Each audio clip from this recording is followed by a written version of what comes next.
Welcome to Lakeside, where some of the hottest skiers have just landed a new hero. I want you to meet our new recreation director, Ricky Wade. He's got charm. Oh, thank you, Victor. Oh. He's a natural-born leader. Come on, guys, let's do it. Come on, anything's possible if you want it bad enough. Look at Michael Jackson. And he's got 2 weeks to turn these ski rats into superstars. It's a playground of fun and fantasy, where the scenery is breathtaking. The passion is pulsating. Why did you leave me, Ricky? Because I was afraid, Cal. And the romance is hot. I think I'm gonna change that 10 to a 12. Yeah. But the competition wants to crash this party. Are you going to put up or shut up? And they'll stop at nothing to get what they want. If you don't mind. All right, these girls are gonna look like Smurfs. Now, Kelly, it's a race for survival. give me my skis. Meatballs 4 to the rescue. Meatballs 4 to the Rescue is a 1992 comedy film. In the 80s and 90s, there were not only teen sex comedies, but teen sex comedies with an extreme sports edge, this one being one of the last. The movie stars Corey Feldman as Ricky Wade, known as the hottest water skiing instructor around, and has just been rehired by his former employer to take over the other, more posh camp across the lake. Hey, folks, I want you to meet our new recreation director, Ricky Wade. Yay! Oh. And finally beat them in the big jet ski race, all the while taking part in a lot of sex and nudity and things that just do not make sense. Like this prank played on some campers apparently in their late 20s. Now, this isn't what you may expect from a Meatballs movie. However, this is a film series that involves a space alien being involved in a boxing match and a summer job. There is one slight reference to the original films in the form of the bus driver.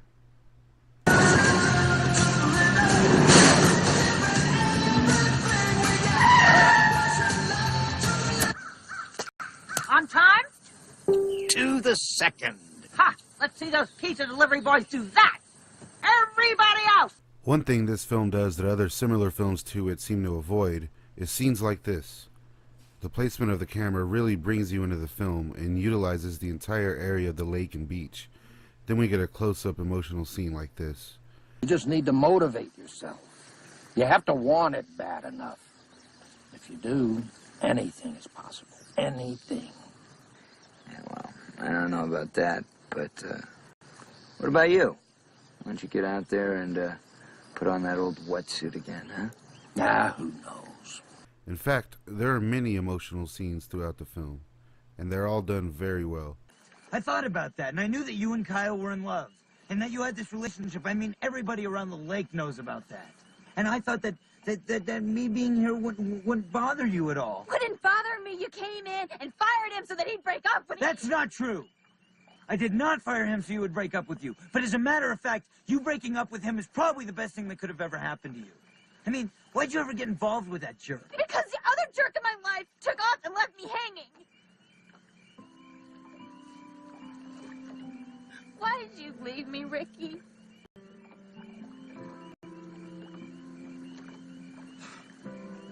I left you because I was afraid, Cal.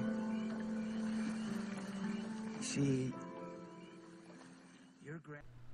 And while the comedy may not always work, there are some very funny moments. Okay, push stop now. Better yet, push rewind. That way you save the 50 cents. Look, this isn't working. Some movie star you are.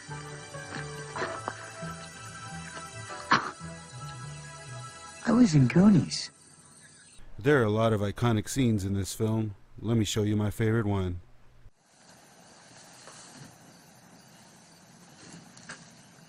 What the? What are you doing here, Wade? Well, this is bungalow number 2, isn't it? Yeah, this is my bungalow. Just 1 second. Hold that thought. Thanks a lot, Neil! Wow. Corey Feldman was fresh out of rehab from his heroin bust during the filming of Rock and Roll High School Forever, but that's a story for a different time. And while on set, he got guidance not only from an appointed AA sponsor, but from fellow cast member and AA member himself, Jack Nance. They went on to become friends and worked on another film together. Corey talked about his experience on Meatballs 4 to the AV Club. Here's what he had to say. The movie that we were making wasn't the movie that they ended up marketing and promoting. That's why you noticed the extreme difference in what you were watching. Because when I agreed to do that movie, I agreed to do a movie called Happy Campers, which was kind of a romantic comedy, but it was a comedy drama as well. A regular comedy, but with some hard-hitting, serious moments. Kind of a Happy Gilmore / Billy Madison vibe, where it's very tongue-in-cheek, but then there's also a seriousness of the implications of the plot line and all that. It would have actually been a good movie on its own merits. But unbeknownst to us on the set, as we were in the process of making the film, the producers decided to go out and make a deal with HBO to run it as a first-run feature. And they said the only way that they would want to do it is if it was a franchise movie. So they said, well, what kind of franchise do you have available? Hey, how about Meatballs? We can call it a Meatballs movie. Okay, great. They literally made the decision to make it Meatballs 4 after we were already on set. As I'm sure you were aware from looking over my career, a third sequel to a movie that I was never involved with originally is not something that I would jump into. So I never signed up to do Meatballs 4, nor would I have signed up to do Meatballs 4. I was completely swindled on that one. Me and Jack were just getting to know each other on Meatballs, and we were both sober. We were both 12-step recovery people. I found that very appealing because I was just fresh out of rehab, which is part of the reason I got swindled on it. It was also because I didn't have my business savvy yet. I was still a kid, and I was still trying to figure out how to be the man in the business world and be responsible and take care of my own business. He would tell me stories about how he was messed up, and he had done so much work with David Lynch, he said. Literally, there was a point where I was walking, stumbling down Hollywood Boulevard, in my rags with no shoes on, stinking of alcohol and unshaved, and I look up at the marquee and there's a movie with my name over the title. Then I'd walk down the street a few buildings later, and I'd see another movie I'm in. There I am with 3 movies playing on the same block, and I'm all messed up. Of course, the story behind the film is much more interesting than the film itself. I had the opportunity to talk to the very talented director, Bob Logan, about his time on the film. Let's take a look at that. You know, I don't know why, but this has always been one of my favorite comedies. I don't know why either. I got a call from a friend of mine named Don Borchers. Don was working over at New World Pictures, and Don had done things like Children of the Corn and Angel and stuff like that. Whatever. Anyway, he called me up and he says, "Listen, we want to do a camping movie, a fun teenage camping film and all like that. You want to be involved?" And I said, "Well, I don't know, blah blah blah blah." And we worked out a real quick deal. So I told him, I said, "Okay, so send me the script and I'll take a look at it." And he goes, "Well, there is no script." I said, "Well, what's the story about?" He goes, "We haven't got a story either." And I said, "Okay, well then, yeah, you want me to write and direct, right?" He goes, "Yeah." I said, "Okay, well, how long have I got to write the script?" He goes, "A week." I go, "Huh?" So we worked out a little higher price. And what I did was, the reason it was so quick is because they wanted to get the film ready for the American film market in January. The movie had to be absolutely complete. And so it was like rush, rush, rush, rush. So we struck the deal. I went to the Beverly Garland Hotel in Studio City, and I locked myself in a room for 7 days. Actually, technically 8 days. And I sat there with my computer and my printer, and I was buck-ass naked. And the reason I say that is because whenever I've got to write something quick, and I'm a little like, everybody gets a little mental block, writer's block. I jump in the shower. I get my best ideas when hot water hits me. It's the stupidest thing, but it's true. So I knew I had to write this thing in 8 days. And I had no story. I didn't even know what the story was. So I had to create a story, create characters, create relationships, and make a screenplay. 100-page screenplay in 8 days. So I was up for basically 8 days, going back to the shower, getting an idea, going back to the computer naked, wet, typing, and that's how the script for it happened. And it was called Happy Campers, because I did not know it was going to be Meatballs 4. That's an important part of this story here. I did not know. I found out during production. So it took 8 days to write the script. We immediately went into pre-production. Only had pre-production for about 3 to 4 weeks, of which I had to cast, find locations, which was Bass Lake up in Northern California, right near Yosemite. And that's how it all started. And it was going to be called Happy Campers. But like I said, that's not what happened during production. They laid that one in on me while I was shooting the movie. And that bothered me a lot, but another story. So why do you think they changed the title? Money. It turns out, I mean, I kind of knew this. When they approached me, I was 2 weeks into shooting the movie, and one of the producers, a guy named Ken Badish, came up to location with his wife, and we're having dinner one night after shooting, and he says, "Oh, by the way, just so you know, we just bought the title Meatballs 4 because we want to be able to, you know, monetize it. You know, when you've got a name already, you know, established, it helps you to sell the movie, you know. You know, do you want a movie called, Alien from Another Planet, or do you want E.T. 2? You know, that kind of a thing." So he told me they bought the name Meatballs. It was going to be called Meatballs 4, and I was livid because you know, with respect, Meatballs is great, but Meatballs 4, I didn't want to be part of that. I just, whatever, but I was halfway shooting the movie, and they had me contractually, so I had to do it. And but they had planned that all along. They had told me, "Oh, it'll be called, give it a name," and I gave it the name Happy Campers, and "Oh, that's what it'll be called. It'll just be a teen fun camp movie."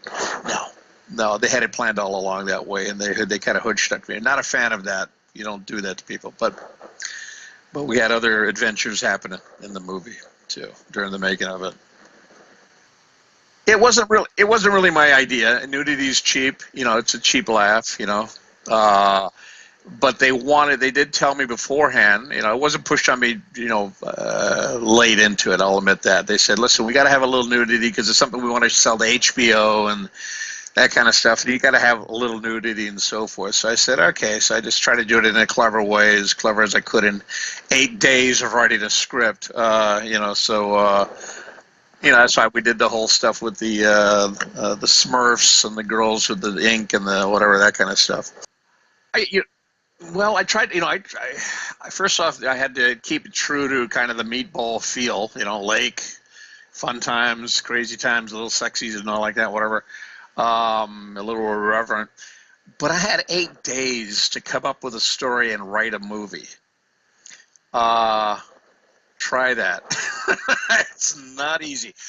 Yeah, like I said, if Don Borchers, our producer, had called me and said, here's a 10-page outline of the story, I could have gone into it. I would have written the script in 8 days. But I was creating it as I was writing it, in between showers, and I just knew that I had to keep certain things. I had to make it funny. I had to make it entertaining for the age group that we're looking at.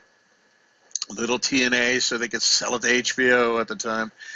This was 92, I believe. And so, God, 25, 26 years ago. Am I that old? Wait a minute, my beard got gray. What happened there, man? So, yeah, I just tried to keep in tune to what the movie, what people would expect from something called Meatballs 4. That's all.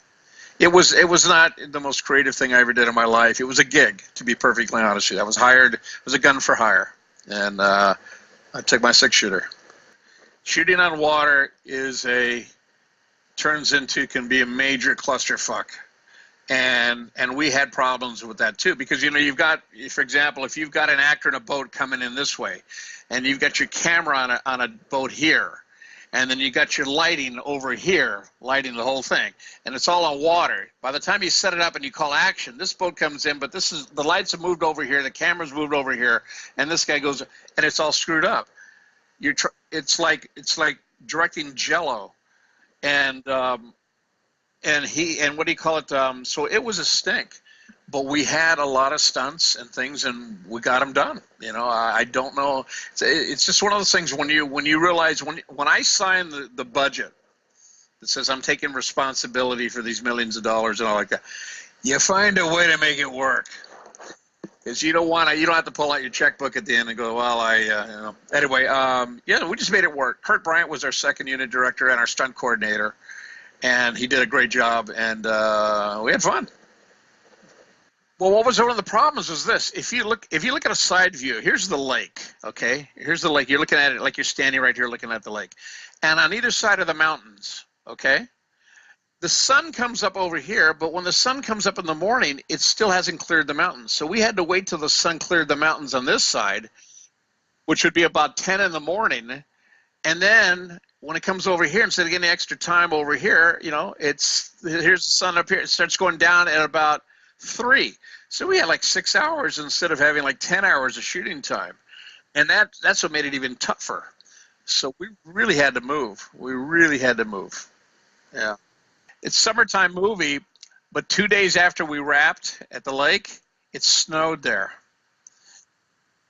And there were times that you'll look at, because we had any time to shoot. One shot, it's really sunny, and the next shot, it's cloudy. And that's simply because generally, if you have a budget and the time, you'll just wait until the sun comes back so you can make everything match. But we didn't have that kind of time. We had to shoot it. And there's some shots, especially towards the end, where the whole competition on the lake is happening, where you'll see actors, little fog come out of their mouth because it was so cold. It's supposed to be summertime, 80, 90 degrees, and then they got fog. And we couldn't do anything about it. One of the old tricks you can do is stick an ice cube in someone's mouth and let it roll around for a minute or two, and then take it out and have them say the line, and it's neutralized the temperature. So when they do say the line, you don't see the fog come out. The problem is, after they take it out, they'll say the line like this because their mouth is cold. Whoa, what a landing. That was some fun, huh? Hey, guys, sorry if I'm a little bit late. I gotta tell you, man, those standby flights, they're a bitch. The food sucks, I'm serious. Kyle, wow, if it isn't... Corey had come off of a rehab program doing drugs, and nobody would touch him, really. The producers thought he had a big enough name to... and the fact that, he was funny and likable and this and that it was a good thing to give him a chance, another chance to go ahead and do something. So, long story short, that's how Corey got involved. I met him for lunch before we shot, and I talked to him, about the things that I had heard about him and how he worked and so forth. I wanted to make sure he understood that, we had a really tough shoot. We only had a 4-week shoot, 28 days, 24 days, something like that. And we're going to be on location, and it's going to be tough on him and whatever. But he was a sweetheart. He said, "Yeah, let's just do it. I'll do whatever you need." And he was great during the entire shoot. I had no problems with Corey at all. He was great, and I still consider him a very good friend. And anyway, So casting wise, that Corey came aboard like that to help sell the thing. Again, like I said, we're going to shoot it for the American film market that was coming up in January. We had a guy from AA with him on location. The insurance, the company that was insuring the production wanted to make sure he didn't slip off. So we had a guy from AA who was Corey's roommate for the entire shoot. And I'm trying to think of his name. I know he was like, and forgive me because I don't watch a lot of horror movies, but he had been in like he had played either Michael Myers or he played some other character in Slasher. Anyway, he was also in AA, and he was there to be Corey's sponsor, if you will. So Corey had a guy on set and with him all the time, so he didn't go off the deep end. And yeah, he was a good boy. So can you tell us a little bit about the dance sequence? I knew you were going to get to this. No, wasn't my idea. Corey, it was just supposed to be a party scene, and then Corey comes to me like the day that we're shooting, says, "How about if I go up there and do a dance number?" And I go, "How about not?" And he goes, "No." He goes, "Come on, let's do it. It'll be fun." And we had little time to shoot, and I thought, what the hell? Okay, I'll take camera off sticks and and I'll just go handheld, and let's just do something where you go up because I thought I could always cut around it if it didn't work. I could always edit around it. So Corey went up and did this whole little thing here, and we shot it in about 2 hours. The irony is when he was done. Remember, we're up in Bass Lake. We're up in the mountains, high, thinner air. When he was done doing that dancing stuff, he passed out. He passed out, and he actually got sick, and we had to take him to the side. And I'm going, great, this is going to ruin a couple days of the shoot. Fortunately, it didn't. But I mean, he was so oxygen deprived. I had a joke for that, but I'm not going to go for it. But anyway, he was so oxygen deprived at the end of it that I was concerned about the shoot for a bit there. But I remember our producer Ken Badish, who was on the set, kept saying, he goes, "Give him bread. Let him eat bread." I go, "What?" He goes, "Whenever people pass out, they got to eat bread, and then they come back." And I go, "The hell are you talking?" I just left it to our EMTs. I let our medical people take care of Corey. He was fine after a while, but he passed out after he shot that whole thing. He was so out of oxygen. Anyway, little story. I never liked that sequence. I hated that. As a matter of fact, you hear me. I'm in the track. If you hear, there's a point where Corey says something, "How y'all doing?" or something like that, and you hear somebody off camera yell something. I forget what it was I say. It was me. It's my voice, because I was yelling back to him. So watch the sequence. You hear, "How y'all doing?" or something like that, and it's me.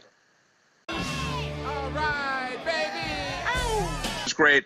Jack Nance, as you know, who played starred in Eraserhead. He was Eraserhead. Jack, I cast him as as the grandfather, and a lot of good actors. Bentley Mitchum was in it. Of course, Sarah Douglas from Superman. She was a kick.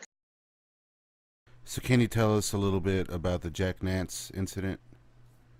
It's a long story. I'll give you the big beats, though.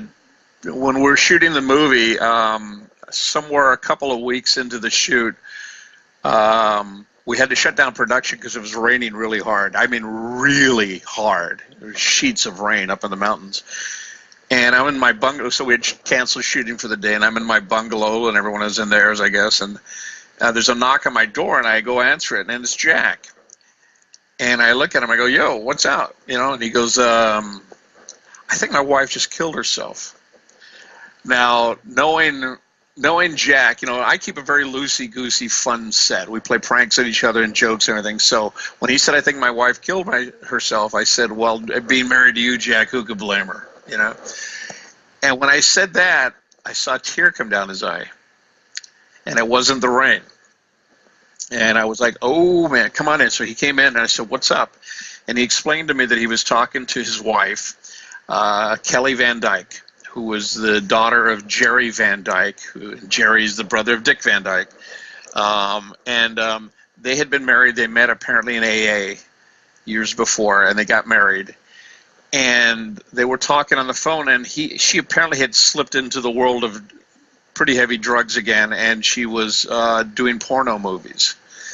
And he couldn't stand it. He was trying to keep straight. He was straight, but he was trying to keep himself on the good side, and he didn't need that anymore. So they were talking on the phone, and he was basically breaking up the marriage with her on the phone. And she said to him, and he said, "Look, that's enough. I'm going to hang up now," or whatever. And she said, "Jack, if you hang up on me, I'm going to kill myself." And Jack was saying, "You're nuts, don't do this, blah, blah, blah, blah." And like I said, it was raining real hard. Suddenly, the phone went dead. Not because Jack hung up on her, he didn't.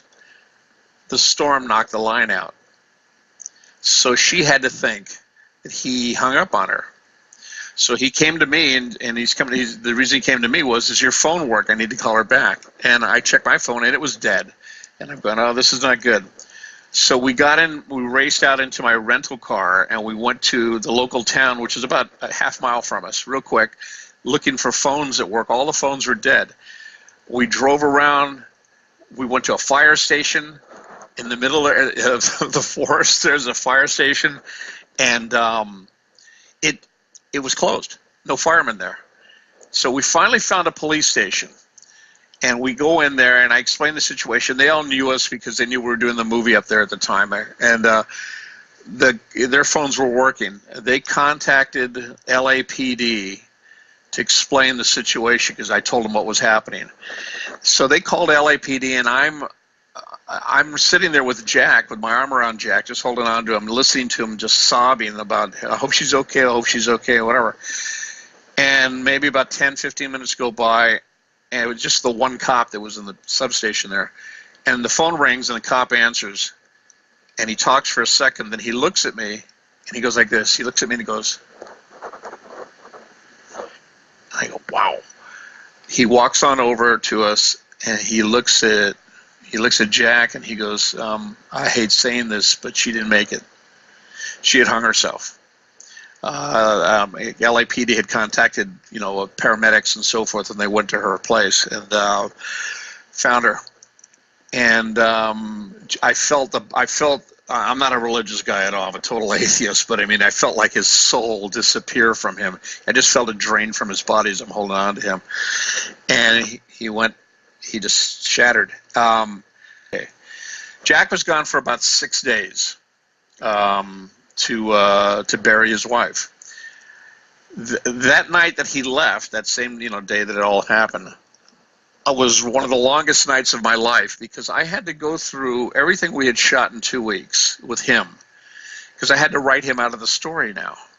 Okay, I'm not going to have him anymore. So it was a combination of looking at the script and then looking at what we had shot and how can I rewrite it to get him out of the story. It was the longest night of my life. And I did it somehow or another. And the next day we started shooting again. So we shot for 6 days, and then I got a call from Linda Francis, who's our casting director, a terrific casting director, and she says, Bobby, Jack wants to come back and finish the movie because it would not be professional. Well, now we had shot 6 more days without him, and I had rewritten everything without him. So that night again, I had, because Jack was coming the next day, I had to write him back in. Again, taking into consideration everything we had shot again without him, and the story changes. So he comes back the next day, and this is where I'll sum up the story. In the Meatballs movie, he has a granddaughter named Kelly that he loved and was just trying to save the camp for her future and whatever and all like that. Well, I named the character Kelly after my daughter, Kelly. I have a real-life daughter named Kelly Cameron Logan. And but Jack's wife was named Kelly also. And the very first scene he had to shoot when he came back was the scene where he pours his heart out and apologizes to Kelly for screwing everything up.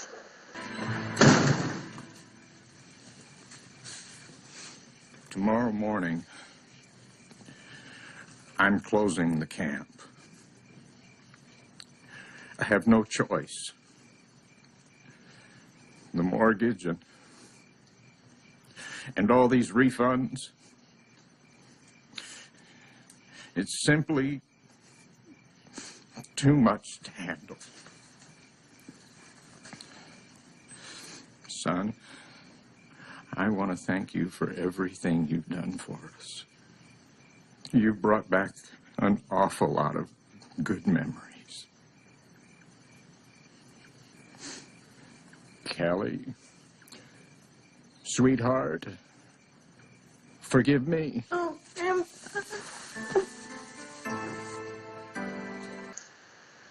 That was a tough scene. There wasn't a dry eye on the set when we shot that. And that's what happened. Jack was a professional. He didn't want to leave production hanging, so he came back to finish the movie. And he did not, I never let him know all the stuff I had to go through to do it. But what am I going to say to him? No, sorry, Jack, you were gone, and I had to write you out. Couldn't have done that to the man. Anyway, that's the story, and it was... Jack was a pro. Jack was a professional, and he was a great guy and a good friend, and so sad, his life ended, not too long, a few years later on. So anyway, Jack was a good guy.